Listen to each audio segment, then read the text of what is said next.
धान में तना छेदक का 100% इलाज। इस वीडियो के माध्यम से हम बात करने वाले हैं धान की फसल पर।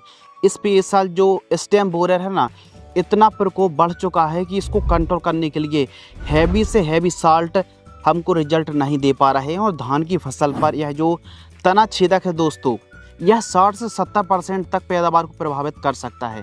तो कैसी इसकी लाइफ साइकिल होती है, कितने दिन की लाइफ साइकिल होती है, और सही स्टेज पर सही स्प्रे यदि आप करेंगे और बेहतरीन साल्ट जो कि प्रैक्टिकली काफ़ी अच्छा रिजल्ट देने वाले हैं, क्योंकि इसमें कांटेक्ट नहीं बल्कि सिस्टमिक कीटनाशक ही वर्क करने वाली है। तो हमको ग्रेन्यूल्स वाली भी प्रयोग करना पड़ेगा और स्प्रे के माध्यम से भी प्रयोग करना पड़ेगा। तो धान की फसल पर सबसे सर्वश्रेष्ठ कॉम्बिनेशन तना छेदक कंट्रोल करने के लिए, क्योंकि काफ़ी दिनों से कमेंट्स आ रहे थे। क्योंकि देखिए, रबी सीजन और खरीफ सीजन दोनों सीजन पर धान की खेती की जाती है।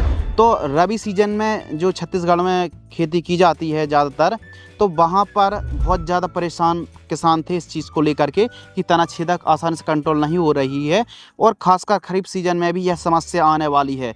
तो इसको कैसे आप समय रहते और बेहतरीन कॉम्बिनेशन के बारे में बात करने वाले हैं दोस्तों। तो वीडियो को लाइक करें या ना करें, वीडियो को साझा जरूर कर देना ताकि अन्य किसानों की भी मदद हो सके। तो इतना तो आपसे हम एफर्ट की उम्मीद रखते हैं। नमस्कार, आप देख रहे हैं the advance agriculture YouTube channel में हूं आपका होस्ट एंड दोस्त शिव कुमार। चलिए शुरू करते हैं। जी हां, धान में तना छेदक, पहले यदि हम 2-4 साल पहले की बात करें तो यह समस्या उतनी बड़ी समस्या नहीं थी, या फिर हम बिना स्प्रे कोई भी तना छेदक के स्प्रे नहीं भी करते थे तो अभी हमारी धान की फसल आ जाती थी। लेकिन समय के साथ तना छेदक में इतनी ज़्यादा रेजिस्टेंस पावर आ गई कि हल्की फुल्की दवाई तो इसमें काम ही नहीं करती है। तो कौन सा साल्ट काम कर सकता है, इसके बारे में भी हम बात करने वाले हैं। सबसे पहले बात करते हैं इसकी जो लाइफ साइकिल है ना दोस्तों, वो बहुत मतलब जल्दी कंप्लीट कर लेता है यह जो तना छेदक है। तो तना छेदक की यदि हम लाइफ साइकिल की बात करें तो सबसे पहले जो तितली, जिसे हम पतंगा के नाम से भी जानते हैं, तो यह दोस्तों पतंगा पूरे खेत में उड़ता रहता है। कुछ इस प्रकार दिखता है, ये पतंगा, ये है पतंगा। तो इसको थोड़ा सा जूम करें तो यह जो पतंगा हमारी धान की फसल पर अंडे को देता है, यानी एग को देता है, अंडे को देता है। और अंडे जैसे ही अंडे फूटते हैं दोस्तों, अंडे फूटने के बाद बनता है लार्वा, जिसे हम सुंडी इल्ली कहते हैं, यानी तना छेदक की इल्ली, जिसे हम लार्वा कहते हैं। ये है दोस्तों, इसको थोड़ा जूम करें, ये है लार्वा, इसे हम इल्ली सुंडी के नाम से जानते हैं। यही हमारी फसल पर सबसे ज़्यादा नुकसान पहुंचाती है। धान का जो तना रहता है ना दोस्तों, जिसे हम गोब कहते हैं, गोब में काफ़ी ज़्यादा अटैक करता है, तने को नुकसान पहुंचाता, काट देता है, एकदम ख़त्म कर देता है। जैसे ही अंडे से यह लार्वा जो बनता है ना, ये काफ़ी ज़्यादा विस्फोटक हो जाता है और हमारी फसल को चौपट करने की ताकत रखता है। फिर लार्वा जब अपना काम पूरा कर लेता है तो वह कोष की अवस्था में चला जाता है, यानी प्यूपा जिसे हम कहते हैं, कोष की अवस्था में। यानी यह बाहरी कोई भी हम दवाई का प्रयोग करते रहेंगे ना कोष की अवस्था में, यह कोष की अवस्था इतनी हैवी होती है कि एकदम शांत, ना तो कोई नुकसान करता फसल को, ना तो एकदम अपनी लाइफ साइकिल को पूरा करता रहता कोष अवस्था में। तो कोई भी दवाई, सिस्टमिक दवाई भी काम करने वाली नहीं है कोष प्यूपा स्टेज में। फिर वही दोस्तों जो प्यूपा है ना, कोष अवस्था से फिर यह जब फूटता है, फिर पतंगा तितली बनता है, और फिर अंडे लार्वा कोष, पतंगा अंडे लार्वा कोष, यह जो लाइफ साइकिल है ना दोस्तों, वो बिल्कुल चलती रहती है। और धान की फसल पर जब हम बात कर रहे हैं दोस्तों, जुलाई के अंतिम सप्ताह से लेकर के जुलाई, अगस्त, सितंबर, अक्टूबर, यह 3-4 महीने, खासकर अगस्त महीने से अक्टूबर के बीच में इसका प्रकोप एकाएक बढ़ जाता है। और इस समय इन महीनों में यह अपनी लाइफ साइकिल 1.5 से 2 महीने में कंप्लीट कर लेता है। अदर सीजन इसको 6 महीने 1 साल तक का भी समय लग जाता है, लेकिन धान के सीजन में और जो क्लाइमेट्स काफ़ी इसके अनुकूल हो जाता है, ऐसी कंडीशन पर यह 1-1.5 महीने 2 महीने में अपनी एक लाइफ साइकिल भी पूरा कर लेता है।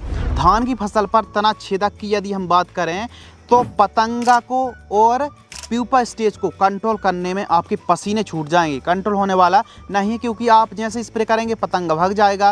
कोष अवस्था में जो प्यूपा स्टेज है ना, उसमें काम ही नहीं करेगा। बाकी अंडे और लार्वा, जो अंडे और लार्वा की जो स्टेज होती है, उसी समय आप इसको कंट्रोल कर सकते हैं। तो धान की फसल पर यह इतना जिद्दी है, इतनी रेजिस्टेंस पावर आ गई दोस्तों कि हल्के फुल्के टेक्निकल आसानी से इसको आप कंट्रोल नहीं कर पाएंगे। तो सही समय पर आपको सही यदि कॉम्बिनेशन का स्प्रे करेंगे तो आपको रिजल्ट बहुत अच्छे मिलने वाले हैं। अब देखिए धान की फसल जैसे ही दोस्तों आप यानी बुआई करते हैं, नर्सरी तैयार करते हैं या फिर प्लांटेशन करते हैं, तो प्लांटेशन के 15-20 दिन बाद से ही इसका जो पतंगा है ना, जो तितली कहते हैं, वो दिखना शुरू हो जाता है। फिर यह लगभग 15 दिन बाद अंडे दे देता है और अंडे से जो सुंडी है इसको बनने की जो प्रोसेस है या फिर बनने की जो लाइफ साइकिल है वो लगभग 15 दिन से लेकर के 1 महीने का समय लग जाता है, यानी अंडे से लार्वा बनने में। तो लार्वा स्टेज में ही हमारी फसल को नुकसान पहुंचाता है और गाँव की स्टेज में तने को छेदक करता है, तने को काटता है और वहीं से नुकसान पहुंचाता है। तो ऐसी कंडीशन पर आपको धान की फसल पर जब आप खेत की तैयारी कर रहे हो या फिर फर्स्ट खाद में आपको दानेदार कीटनाशक का प्रयोग नहीं करना है।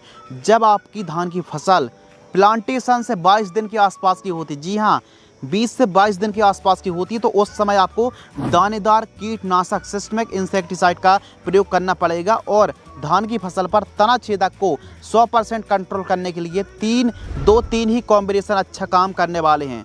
पहला कॉम्बिनेशन आता है FMC की फर्टेरा 3 किलोग्राम एकड़ की दर से आपको प्रयोग करना चाहिए। इसमें क्लोरएंट्रा नीलिप्रोल 0.4% GR कॉम्बिनेशन में आता है, ग्रेन्यूल्स फॉर्म में आता है। इसका डोज है 3 किलोग्राम। ध्यान रखिए लगभग 20 दिन के आसपास की फसल में प्रयोग करेंगे तो इसका असर और रिजल्ट बहुत अच्छा देखने के लिए मिलेगा। यह एक क्लोरएंट्रा नीलिप्रोल सिस्टमिक कीटनाशक है, तो बहुत अच्छा काम करती है। और यदि हम 4 किलोग्राम यदि फर्टेरा की बात करें तो 900 रुपये के आसपास कीमत देखने के लिए मिलती है। सेकंड जो कॉम्बिनेशन है सिंजेंटा कंपनी की वर्टाको आती है। इसका जो कॉम्बिनेशन वो सबसे बेस्ट है अभी तक मार्केट में। यदि हम बात करें सिंजेंटा की वर्टाको का जो डोज है वो 2.5 किलोग्राम 1 एकड़ में आपको स्प्रे नहीं, आपको जड़ों के पास प्रयोग करना है। यह जो टेक्निकल हम सारे के सारे टेक्निकल बता रहे हैं, जैसे अपने फसलों पर आप प्रयोग करेंगे पूरे पौधे पर यानी सिस्टम में जाकर के यह जड़ से ऊपर तक पत्तों तक जाने की इसमें हैसियत है, ताकत है। 2.5 किलोग्राम यदि हम वर्टाको की बात करें तो 950 रुपये के आसपास कीमत देखने के लिए मिलती है। सबसे अच्छी बात दोस्तों इस प्रोडक्ट में ये है कि इसमें 2 साल्ट हैं और दोनों सिस्टमिक हैं। इसमें थाइमोथोक्सोम है 1% और क्लोरएंट्रा नीलिप्रोल 0.5% GR फॉर्म में आता है। इसका डोज 2.5 किलोग्राम प्रति एकड़ की दर से सबसे बेस्ट है।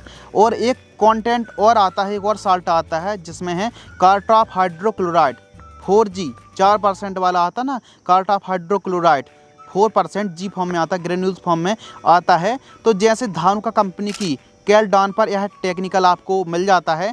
3 किलोग्राम से लेकर के 4 किलोग्राम प्रति एकड़ की दर से आपको प्रयोग करना चाहिए। लेकिन ध्यान रखना है कि जो कार्टाप हाइड्रोक्लोराइड है यह सिस्टमिक ना होकर के कॉन्टैक्ट है, तो यह कॉन्टैक्ट तरीके से काम करता है। जितना यानी अटैक में आ गए, जितना सही समय पर हम जब स्प्रे कर रहे हैं, जितना प्रकोप होगा उन्हीं को बस कवरेज कर पाएगा। तो यह उतना अच्छा काम नहीं कर पाएगा जितना आपका फर्टेरा या फिर वर्टाको काम कर पाएगा। तो नंबर 1 पर हमने वर्टाको रखी। वर्टाको को आप 20 दिन के आसपास 15-20 दिन के आसपास की फसल में प्रयोग कर लीजिए। और हल्की सी नमी होना या फिर पानी होना बहुत ज़्यादा ज़रूरी है, तो बहुत अच्छा काम करेगा। ये तो बात हो गई कि जब आपकी फसल प्लांटेशन से 20 दिन के आसपास की होती है तो आपको दानेदार कीटनाशक का प्रयोग करना चाहिए।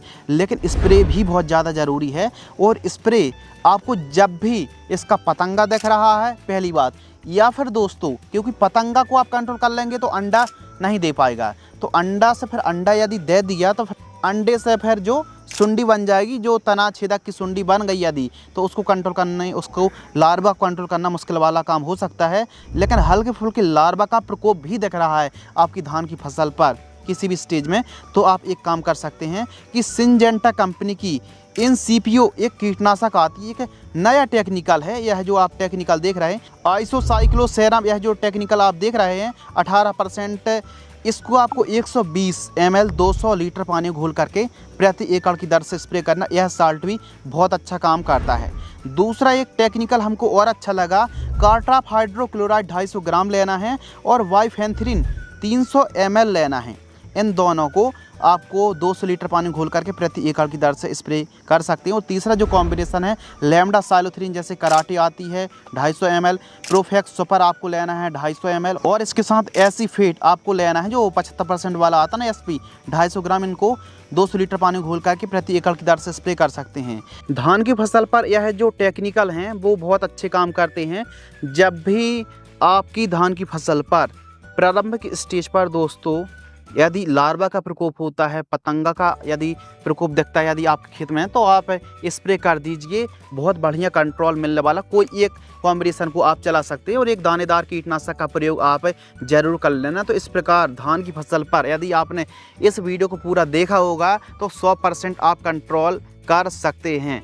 और स्टार्टिंग पर यदि पतंगा दिख रहा है तो बाइफेंथ्रिन और कार्टाप का यदि आप स्प्रे कर देंगे तो वहाँ भी यदि आप कंट्रोल कर लेंगे तो बहुत अच्छे से आपको रिजल्ट मिलने वाला है। धान की फसल पर जब भी आप स्प्रे कर रहे हैं अच्छा कवरेज मिले तो इसके लिए जो सिलिकॉन चिप को आती है किसी बेस्ट कंपनी की, आप मिलाकर के स्प्रे कर लेना, बढ़िया आपको रिजल्ट मिलेगा। यदि आपको दोस्तों यह वीडियो पसंद आती है तो वीडियो को लाइक करें, चैनल को सब्सक्राइब करें।